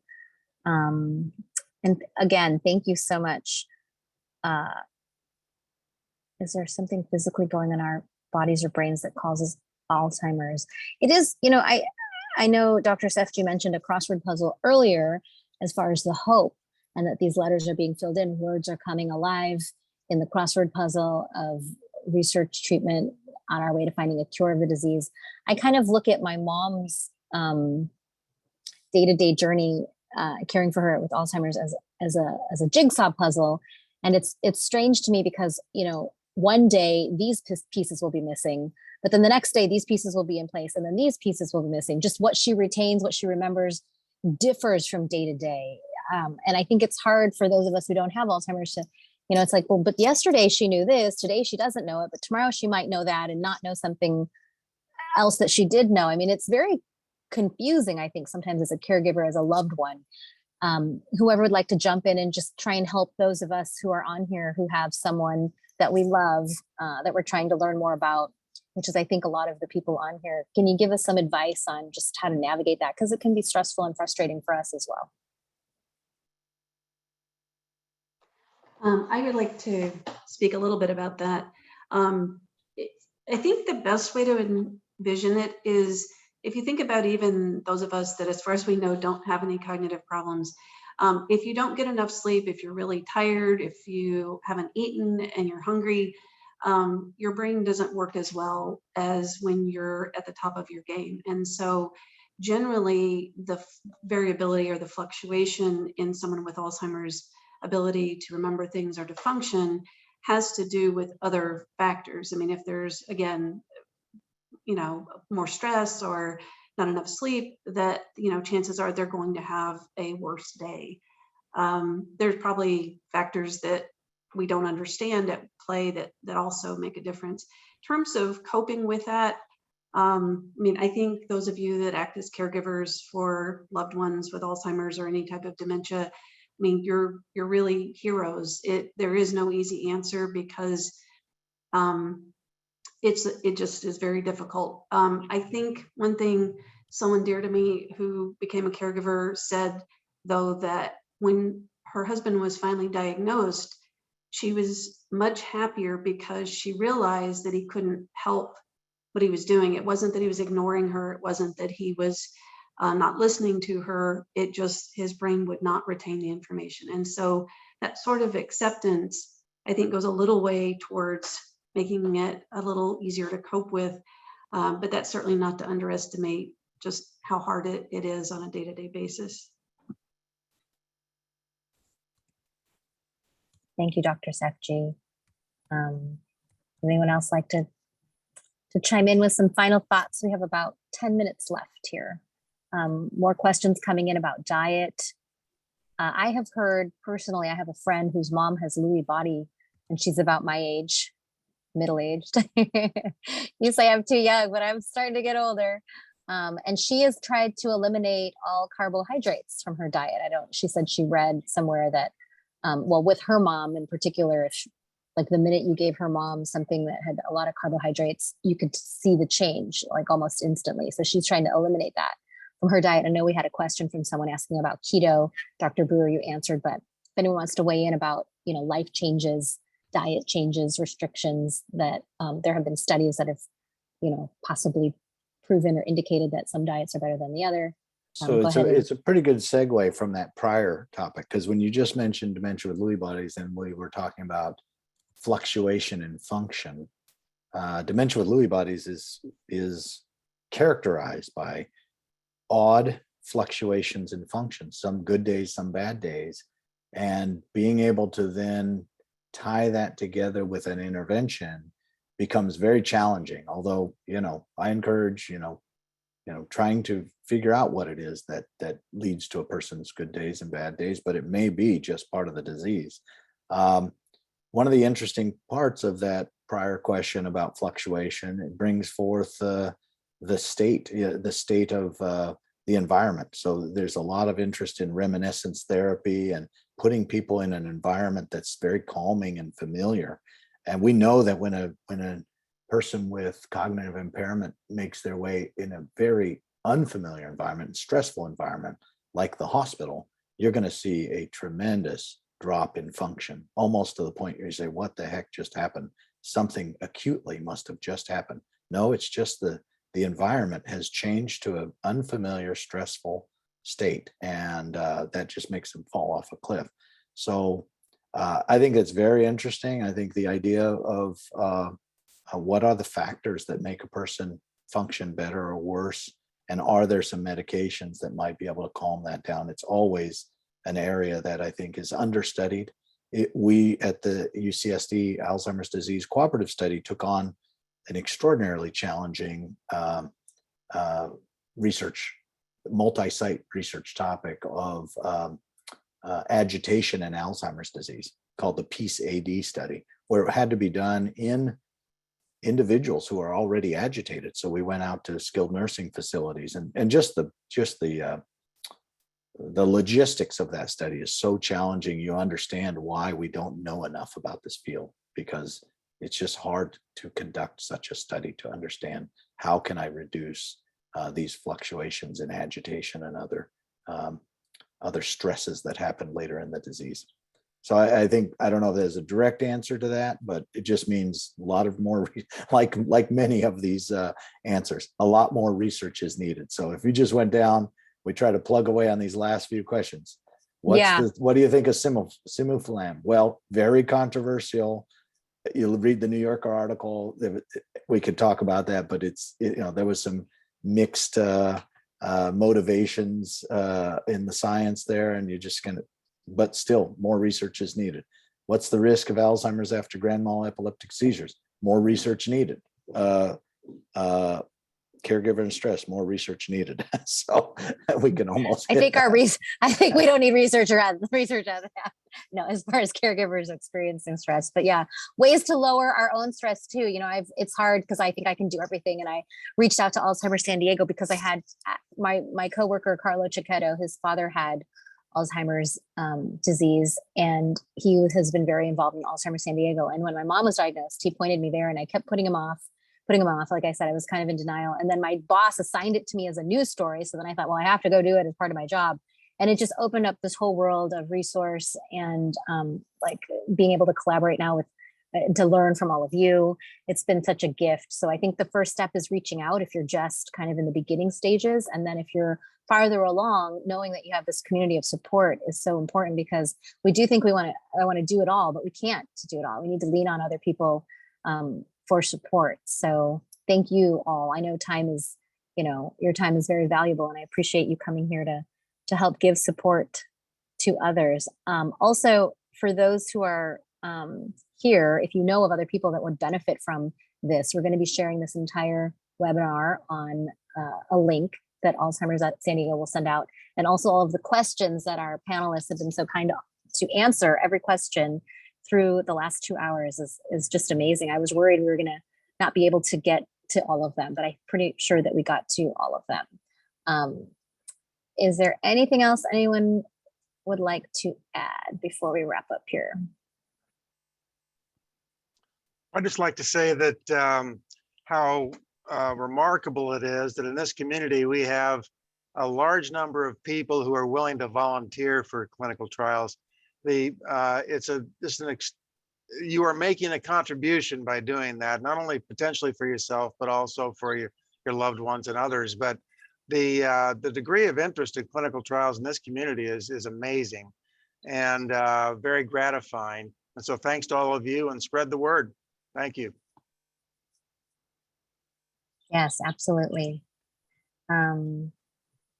Wait, I just saw something pop up. I guess along those same lines, it's such a privilege to be in this scientific environment here.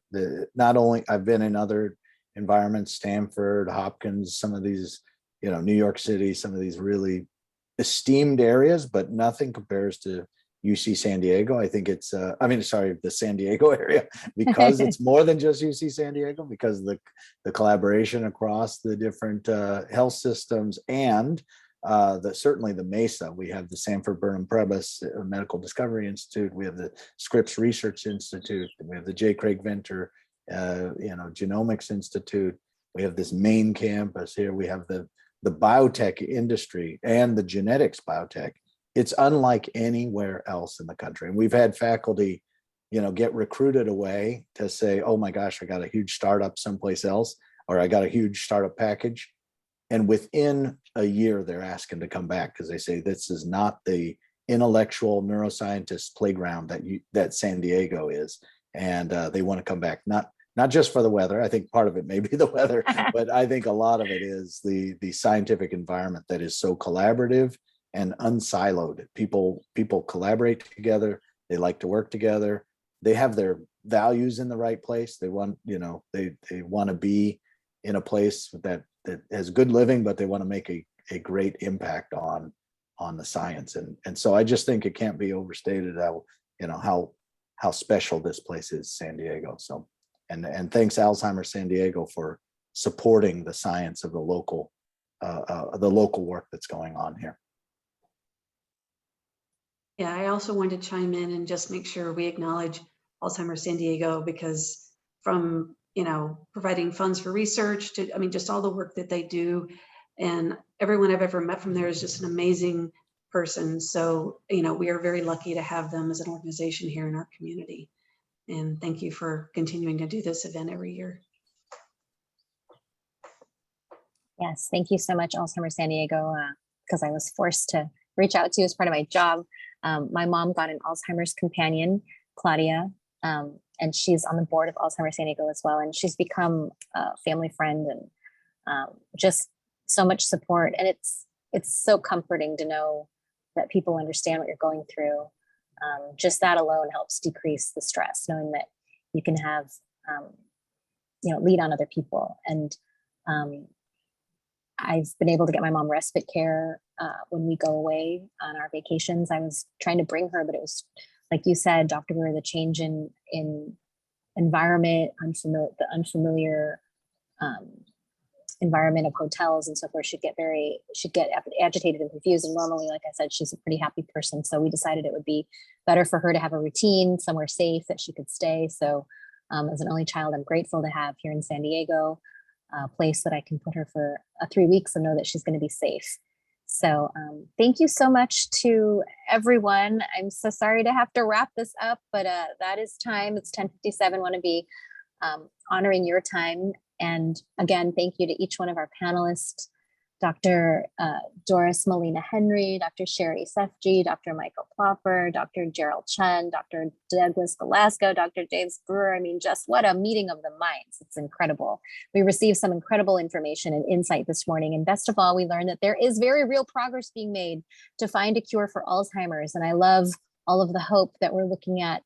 With more researching to be done, we need more people to step up to do these clinical trials. And so, yes, San Diegans, thank you for stepping up.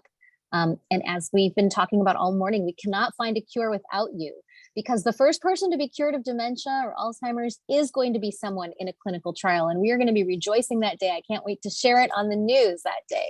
Again, if you'd like to learn more about local research and how you can help, contact Alzheimer's San Diego. They can point you in the right direction. In fact, if you've been monitoring that chat box, you'll see a link they just shared where you can request a follow-up with a clinical care coach for more information. They do one-on-one advice, which is amazing.